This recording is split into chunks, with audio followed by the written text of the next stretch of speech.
At dito naman banda, ito yung patungo ng Lapu-Lapu. So ang magtatapos pala ng proyekto dito ang UBI. Itong parte patungo ng Lapu-Lapu. So hanggang dito lang yung Vicente Lao. Ito yung coastal road dito sa Arcastillo. So i-exit itong coastal road patungo diyan sa may Lapu-Lapu. Then patungo ng Jerome.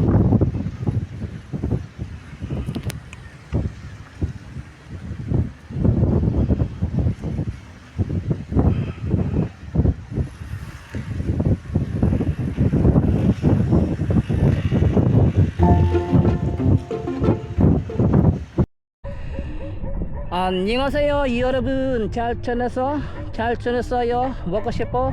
행복해서. Welcome to my channel Crispycore TV. Please subscribe, like and share. So nandito tayo ngayon sa may Arcastillo dito sa Latirado General Hospital. Tingnan natin yung more improvement dito sa coastal road dito sa Arcastillo. Samahan niyo ko, tara, let's go. So dito banda, ito yung banda sa Duterte, Arcastillo. Ito yung ginawa nila dito.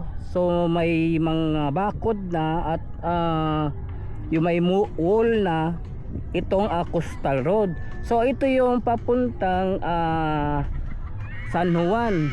At dito nakikita natin mayroong mga girder dito ginawa.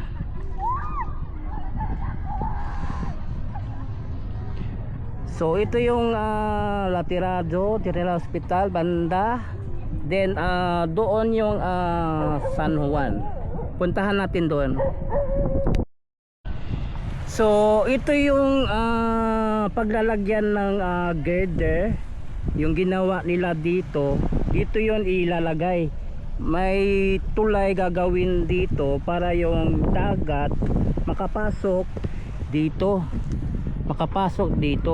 Para yung mga residente dito pwede pa yung makadaan yung mga bangka nila papuntang dagat para mangisda. So binigyan sila ng daanan papuntang dagat. So lalagyan ito ng tulay. Kaya may girder doon ginawa. Ito ilalagay.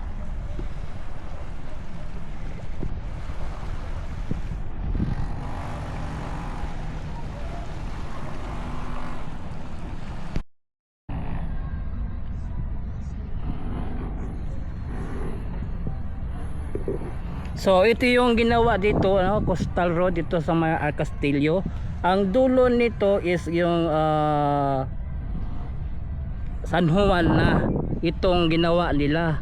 Ito yung patungo ng Lapu-Lapu. Pero hanggang San Juan pa lang sila dito.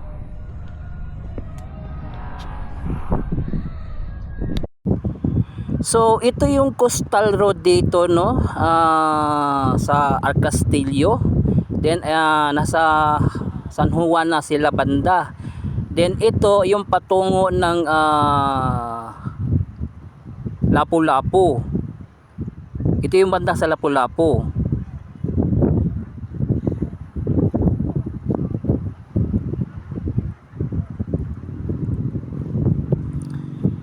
So nakikita natin ang yung trabaho dito ng Vicente Lao. Ito yung coastal road dito. So nasa San Juan na sila. Malapit ito sa Barangay Hall ng San Juan. Barangay Hall, yung coastal Coast Guard ng San Juan building. So ito yung patungo ng Lapu-Lapu. At ito yung building ng Coast Guard.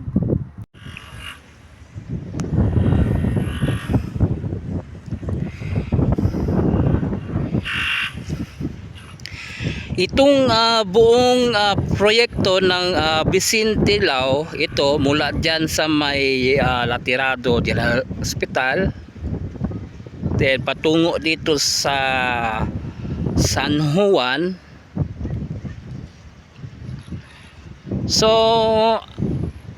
ang sabi ng taga Vicente Lao, hanggang dito lang sila sa may San Juan banda. Tapos ang magtatrabaho na sa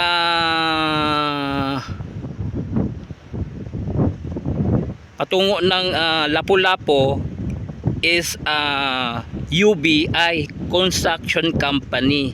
Sila na yung magtatapos dyan sa may Lapu-Lapu. So ito yung buong project ng Vicente Lao.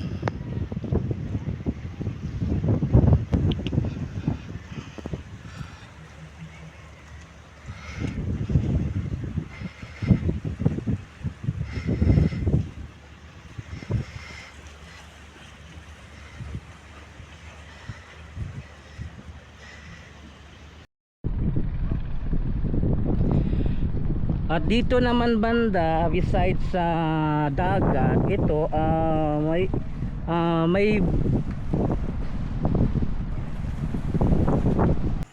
may seawall na dito. Dito sa Castillo, patungo doon at patungo ng Lapu-Lapu.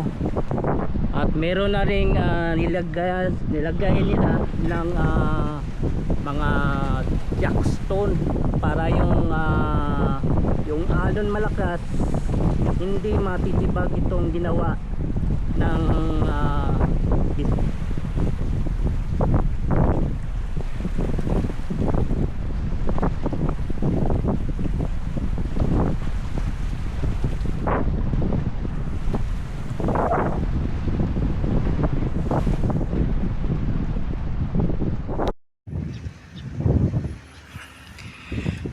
At dito naman banda, ito yung patungo ng Lapu-Lapu.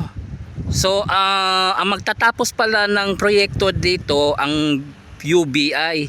Itong parte patungo ng Lapu-Lapu.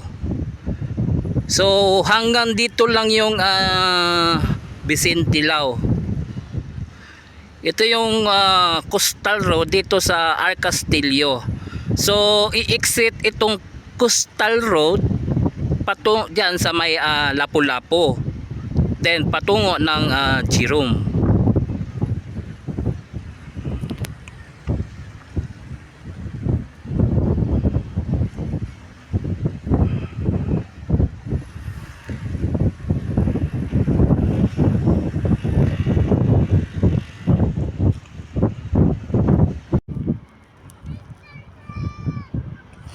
So ito yung area ang ginawa ng Vicente Lao dito sa Coastal Road Castillo dito sa San Juan. Ito yung buong proyekto dito.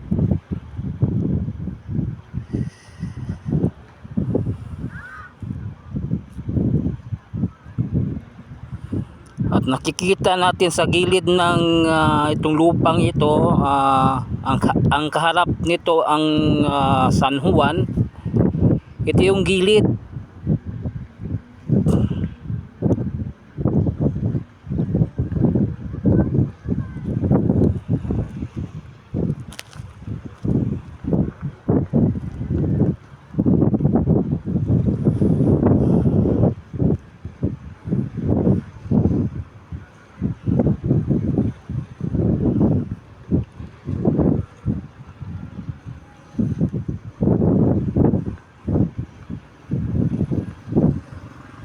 At dito naman banda sa paghahanda ng paggawa ng seawall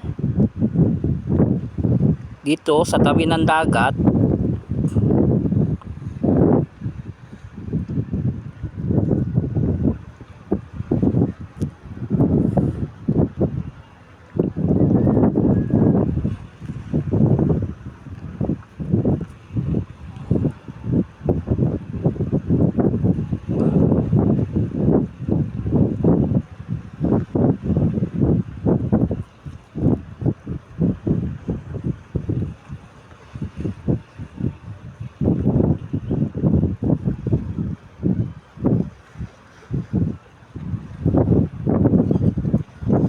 yung mga jackstone, no? Ito yung ilalagay sa gilid ng dagat para hindi madali matibag yung seawall.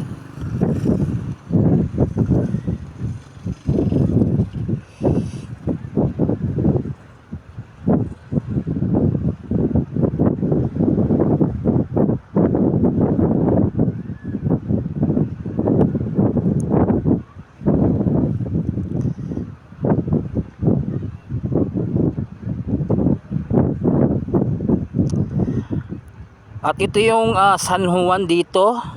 Ito yung Coast Guard ng San Juan.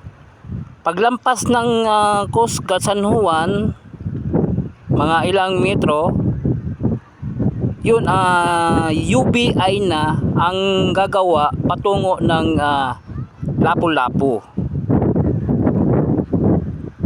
So hanggang dyan lang ang yung Bisintilao, itong ginagawa nilang coastal road. Hanggang dyan lang. Pag tapos dyan, doon na yung UBI na ang tatapos dito sa coastal road Arcastillo, palabas ng Lapu-Lapu patungo ng Jerome. Exit nito is Jerome. So ito yung gilid ng coastal road. Mga sandbag ang nilagay una bago gumawa sila ng seawall.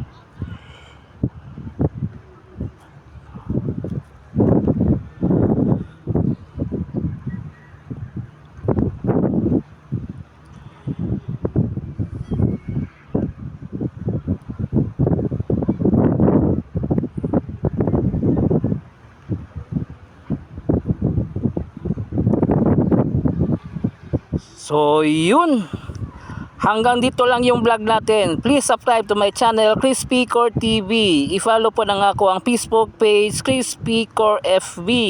So thank you for watching. Kamsahamnida, annyeong, and God bless you all. Sarangheyo.